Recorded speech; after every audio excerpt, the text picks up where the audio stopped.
As our Brooklyn gut renovation continues, my husband and I are hunting for high-end kitchen appliances at bargain basement prices.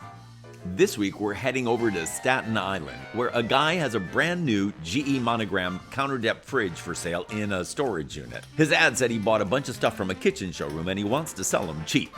Yeah, it's kinda sketchy, but to prove the fridge actually works, he's running an extension cord down the long hallways to plug it in for us. Sean's on the lookout for any scratches.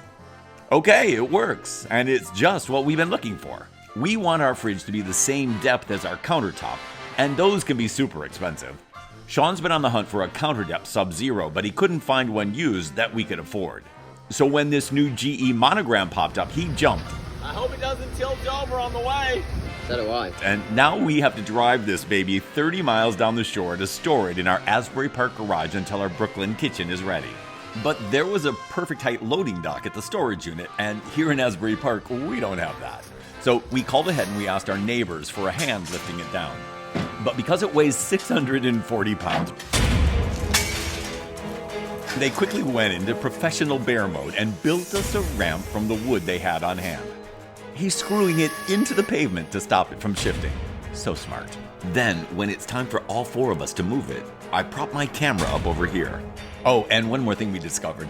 Monogram refrigerators can never be laid on their side or back when moving them. Something about the oil in the compressor ruining the motor. Dave, I got 15 minutes. Oh, and Ryan's doing this in between work calls on the first day of a new job. How's that for a great neighbor? So we decide to put the fridge on the hand truck and slowly roll it down the newly built ramp. Concerned about the ramp, Ryan cuts 2 more supports and screws them into place halfway down the ramp. Cause you know what's bound to happen if we don't, right? I test out the width of the ramp to make sure the hand truck will roll down it. Guys, how do you feel? You feel confident?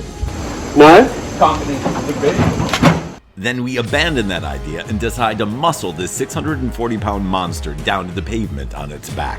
1, 2, 3. Oh, okay.